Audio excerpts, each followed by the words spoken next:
estamos em Breaking News, na cobertura completa sobre o acordo de cessar-fogo entre Israel e Hamas.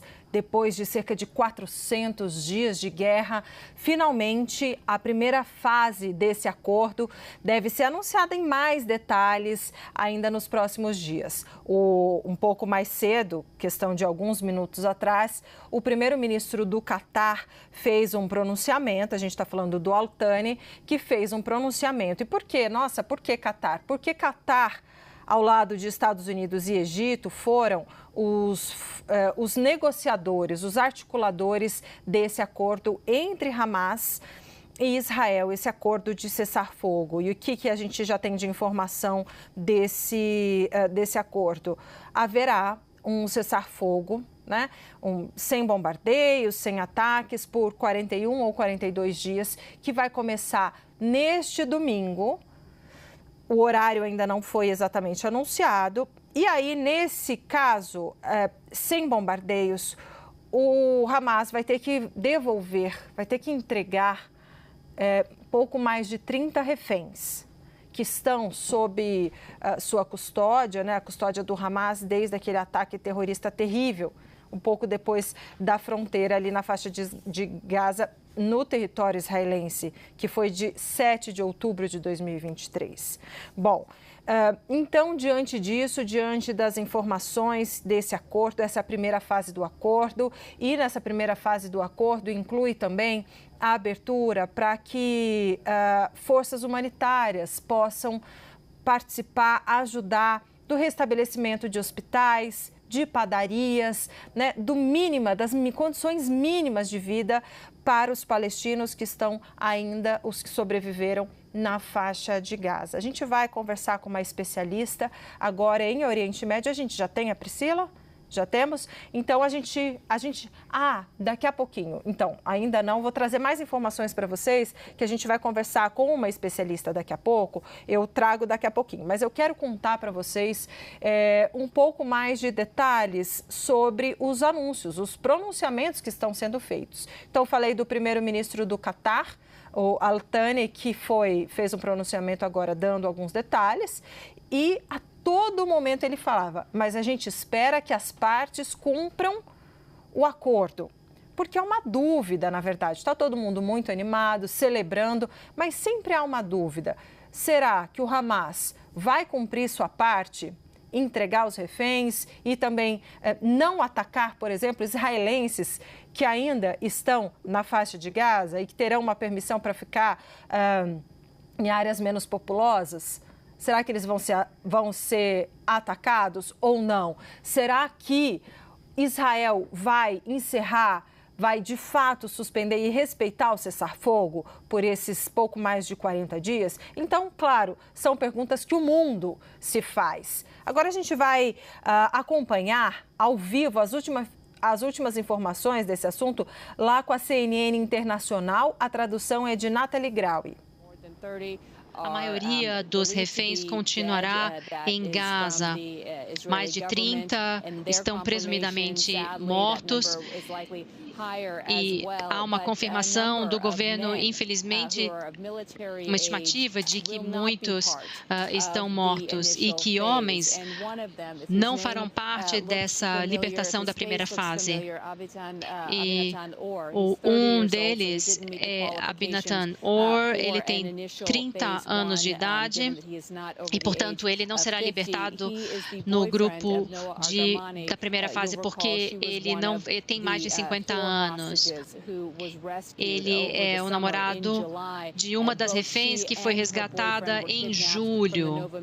Então, eles dois foram sequestrados do Festival de Música Nova e isso é uma representação das pessoas que não voltarão para casa, pelo menos nessas primeiras 6 semanas da fase 1 do acordo para a libertação dos reféns. Então, ouvimos do presidente Biden, ele está contente com a solidificação desse acordo, destacou que esse acordo foi feito com a cooperação do governo Trump, mas aqui em Israel há muita expectativa e também as pessoas só vão acreditar quando virem, especialmente as famílias desses 33 reféns. E, infelizmente, há preocupações. O que era uma frente unificada entre as famílias dos reféns, dos 98 deles, e eles têm sempre alegado pela libertação de todos e o fato da libertação ser agora em fases para muitas famílias que não têm seus familiares entre os 33. É claro que eles ficam felizes, mas há também frustração e dor sabendo que seus familiares não estarão neste primeiro grupo, pelo menos nas primeiras 6 semanas. Sim, Biana, isso deve ser devastador saber que você deve esperar pela segunda fase.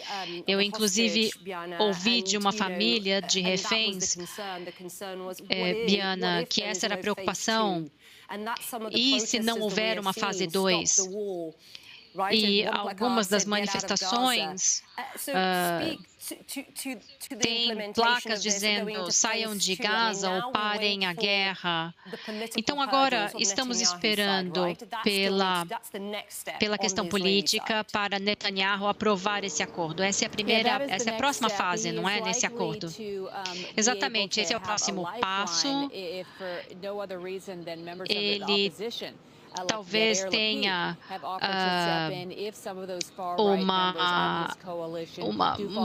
uma salvação se alguns da sua coalizão não apoiem esse acordo e talvez saiam do governo, pois não apoiam esse acordo.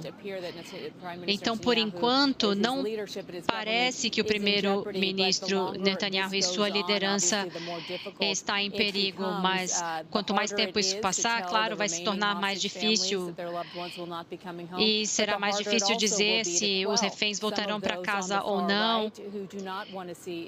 E também os que estão à extrema-direita também não querem que as tropas de Israel saiam de Gaza. Então, esse é o dilema. Por um lado, a fase 1, se implementada durante 6 semanas, libertará 33 reféns, mas e depois, na fase 2? Essa é a questão. Será que teremos um número maior de ajuda humanitária entrando em Gaza? E, como vimos, o cessar-fogo no Líbano, houve violações a períodos de cessar-fogo, considerando a situação frágil atualmente entre o Hamas e o governo israelense. Portanto, há muita incerteza ainda no ar. Esperamos que a primeira fase comece nos próximos dias, mas como podemos ver de familiares de reféns que não estarão na fase 1, eles estão muito preocupados sobre os obstáculos e que podem manter seus familiares ainda mais tempo em Gaza. Diana Golodriga, muito obrigada por sua participação de Tel Aviv. O presidente Biden disse que o cessar-fogo vai continuar após a fase 1, enquanto as negociações continuarem. Então, é importante que a fase 1 e as negociações continuem. Quero, então, chamar Leilan Haddad, jornalista palestina-americana. Bem, este é um momento que muitos de nós esperamos por muito tempo, que o povo palestino tem esperado, as famílias dos reféns. Quais as suas impressões, Leila, sobre essa primeira fase do acordo? Bem, eu não sei por onde começar. Claro que eu tenho falado com minha família. Todos estão demonstrando alívio, mas também estão otimistas com uma certa cautela. Tenho falado com alguns na faixa de Gaza, ao norte e ao centro.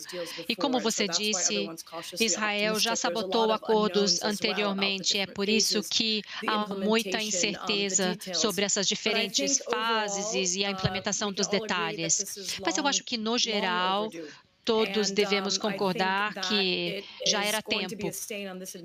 E acho também que isso é uma marca do governo americano em sua recusa de usar a sua força para implementar basicamente o mesmo acordo que foi apresentado meses atrás.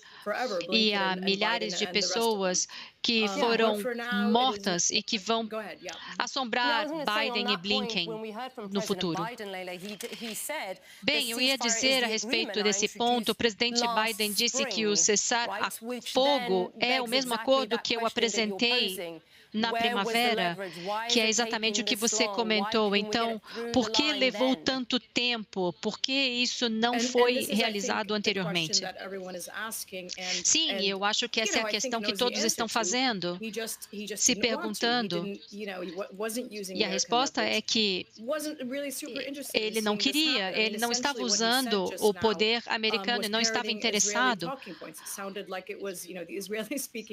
O que ele disse agora é que parecia pontos de discussão dos israelenses. Mas eu acho também que isso também mostra que muitas pessoas entendiam isso antes, só por conta das realidades políticas e de quem será o crédito. Eu sei que Biden está tentando levar esse crédito, mas como vocês viram, a última repórter perguntando de quem era a responsabilidade na coletiva de imprensa, mas eu não acredito que essa é uma vitória do governo de Biden. E também não acho que é uma vitória dos israelenses. Bom, então você acompanhou aí um trecho, né, ao vivo da transmissão da CNN Internacional. Estamos aí em Breaking News em relação a esse acordo entre Israel e Hamas, um acordo de cessar-fogo esperado durante mais de 400 dias.